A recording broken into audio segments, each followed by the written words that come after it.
கிறிஸ்துவில் அன்பானவர்களே, இயேசு கிறிஸ்துவின் நாமத்தில் உங்களை வாழ்த்துகிறேன். இன்றைய அனுதின உணவிற்காக கர்த்தர் நமக்கு கொடுக்கிற வார்த்தை மத்தேயு 5ஆம் அதிகாரம் 16வது வசனம். இவ்விதமாய் மனுஷர் உங்கள் நற்கிரியைகளை கண்டு பரலோகத்தில் இருக்கிற உங்கள் பிதாவை மகிமைப்படுத்தும்படி உங்கள் வெளிச்சம் அவர்கள் முன்பாக பிரகாசிக்க கடவுள். பிரியமானவர்களே, ஒரு அற்புதமான அறிவில் சிறந்த வார்த்தைகள் என்னன்னா, இந்த மத்தேயு 5ஆம் அதிகாரத்தை நீங்கள் வாசிச்சீங்கன்னா இது ஒரு பெரிய மலை பிரசங்கம். இயேசு கிறிஸ்து எல்லா ஜனங்களையும் உட்கார வச்சு ஒரு பிரசங்கம் பண்ணுவார், ஒரு அறிவுரை சொல்லுவார். அறிவுரை தெளிவுரைன்னு கூட சொல்லலாது, அவ்வளோ தெளிவாக இருக்கும்.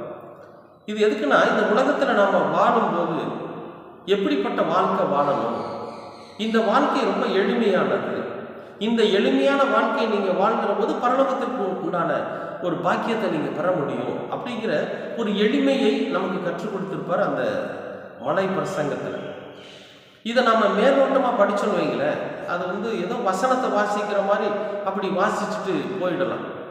கொஞ்சம் ஆழ்ந்து கூர்ந்து கவனிக்கிறப்ப தான் அதில் ஒரு மிகப்பெரிய ரகசியம் இருக்குது. என்னென்னா, இவ்வளவு எளிமையானதா இந்த உலக வாழ்க்கை, அப்போ பரலோகத்துக்கு போகிறதுக்கு இவ்வளோ சாதாரணமாக நம்ம வாழ்ந்தோம்னா போதுமா அப்படிங்கிற மாதிரியான ஒரு விளக்கத்தை, ஒரு விழிப்புணர்வை அவர் அங்கே பதிவு செஞ்சிருப்பார். அன்பானவர்களே, அவர் அப்படிப்பட்ட வாழ்க்கை வாழ்ந்து பரலோகத்துக்கு போயிருக்கார், உயிர் தெழுப்பப்பட்டிருக்கார், உயிரோடு எழுந்து தேவ பிதாவுடைய வலது பாரிசத்தில் இன்றைக்கு வீட்டு இருக்கிறார். அவர் இந்த பூமியில் வாழ்கிற போது வாழ்ந்த வாழ்க்கை என்ன, எப்படி வாழ்ந்தாரோ அதைத்தான் இந்த மலை பிரசங்கத்தில் சொல்லியிருப்பார். இப்போ நமக்கு என்ன சொல்கிறாருன்னு கேட்டிங்கன்னா, ஒரு அறிவுரை சொல்கிறார். நீங்கள் செய்கிற நற்கிரியைகளை பார்த்து ஜனங்க பார்த்து மற்றவர்கள் எல்லாரும் நாம் செய்யக்கூடிய நற்செயலை பார்த்து பிதாவை மகிமைப்படுத்தும்படியா, ஆண்டவரை மகிமைப்படுத்தும்படியா உங்கள் வெளிச்சம் அவர்கள் முன்பாக பிரகாசிக்கும். அந்த ஜனங்களுக்கு முன்பாக, அந்த மக்களுக்கு முன்பாக உங்கள் வெளிச்சம் பிரகாசிக்கட்டும் அப்படிங்கிறார். பிரியமானவர்களே, இப்போ நீங்கள் ஒரு நல்ல விஷயம் செஞ்சீங்கன்னு வச்சிங்கன்னா உலகம் உங்களை திரும்பி பார்க்கும், பக்கத்தில் இருக்கிறவங்களாம் திரும்பி பார்ப்பாங்க. சில பேர் சொல்லுவாங்க, இவங்களுக்கு வேறு வேலை இல்லை, இவங்க மதம் மாற்றுறாங்க அப்படிம்பாங்க. சில பேர் சொல்லுவாங்க, பரவாயில்ல, அந்த சகோதரன் அவருக்கு ஏதோ நன்மை செய்கிறாங்க அப்படின்னா. சாதாரணமான விஷயம்தான், ஒன்றும் பெரிய கடினமான விஷயமெல்லாம் பெரிய அளவில் நீங்கள் சுமையை தூக்கிட்டு போகணும்னாலாம் ஒன்றும் சொல்லலை. ஒரு உதாரணம் சொல்லுவாங்க. இந்த 2 நாட்களுக்கு முன்பு நான் ஒரு மெடிக்கல் ஸ்டோரில் மருந்து கடையில் ஒரு மருந்து வாங்க போயிருந்தேன். நான் வாங்கின மருந்தோட விலை 292 ரூபாய். நான் அவர் கையில் கொடுத்தது 500 ரூபாய் கொடுத்தேன்.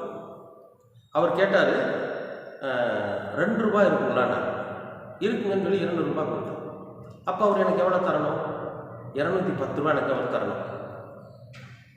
இப்போ அவர் என்ன பண்ணுறாரு, வேகமாக 300 ரூபாய் எடுத்து என் கையில் கொடுத்துட்டு அவர் சொல்கிறார், இந்தாங்க 292 ரூபா பில்லு, இந்தாங்க நீங்கள் 2 ரூபா கொடுத்துட்டீங்க, இந்தாங்க உங்களுக்கு 310 ரூபா அப்படின்னு சொல்லி கொடுத்தாரு.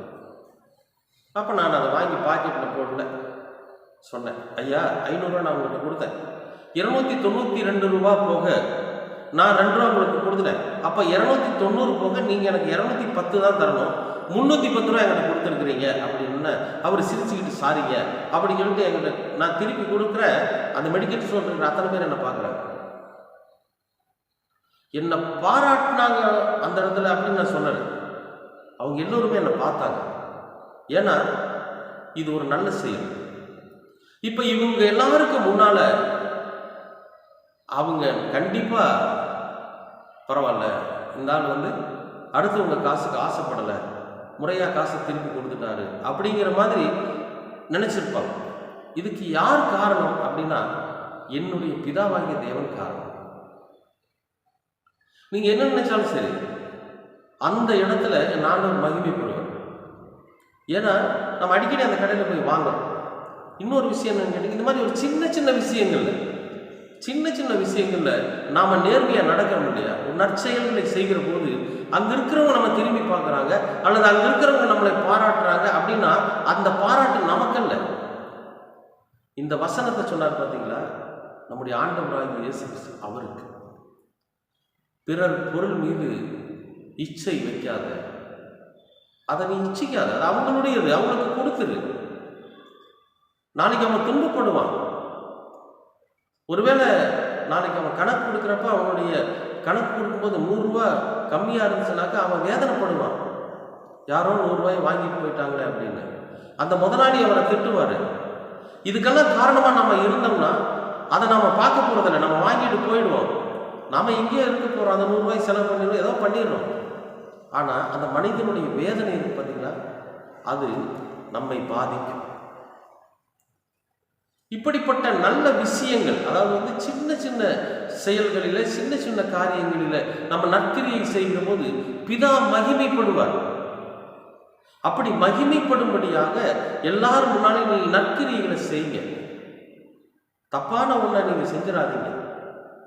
ஏன்னா இவன் யார் மத்த பையனோ எவனோ, இவன் கடவுள் இவனை தண்டிக்க மாட்டாரா, இப்படி அட்டூழியம் பண்றானே அப்படிங்கிற வார்த்தையை சொல்லிடக்கூடாது யாரும் நம்மளை பார்த்து. அதனாலதான் இயேசு கிறிஸ்து சொல்றார், சாதாரண சின்ன சின்ன விஷயங்கள்ல நீங்க நற்கிரிகளை செய்யுங்க, அதில் உங்க பிதா மகிமைப்படுவார். நீங்க வெளிச்சமா இருப்பீங்க, உங்களுடைய வாழ்க்கை ஆசீர்வாதமா இருக்கும். பிதா உங்களை நேரடியாக ஆசீர்வதிப்பார். அன்பானவர்களே, சின்ன விஷயம்தான், சின்ன செயல்தான், ஆனா ஆசீர்வாதம் எங்கிருந்து வருதுங்க? பிதாவினிடத்திலிருந்து வருகிறது. அன்பானவர்களே, நம்முடைய வாழ்க்கை மிக எளிமையாக, மற்றவர்களுடையது தான், அவர்களுடையதை அவர்களிடத்தில் திருப்பி கொடுக்கிற போது அது நற்கிரியை. பசிப்பவனுக்கு உணவு கொடுப்பது நற்கிரியை, நிர்வாணிக்கு உடை கொடுப்பது நற்கிரியை. அதுக்காக நம்முடையதை இழந்து கொடுக்கணும்லாம் சொல்ல, நம்மிடத்துல மீதி இருப்பதை கொடுக்கணும், தப்பு இல்லையே. சின்ன விஷயம் ஆசீர்வாதமோ பிதாவினிடத்திலிருந்து வருகிற பெரிய காரியம்.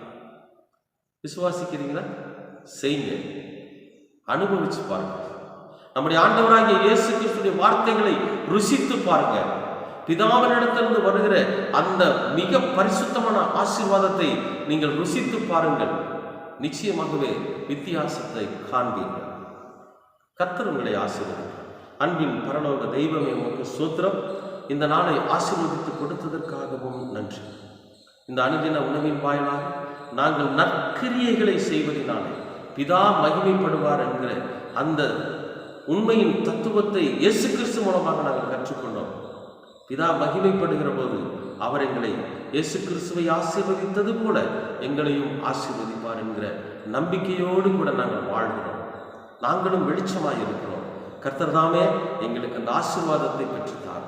இயேசு கிறிஸ்துவின் வழியாக கேட்கிறோம் நல்ல பிதாவே. ஆமென், ஆமென், ஆமென்.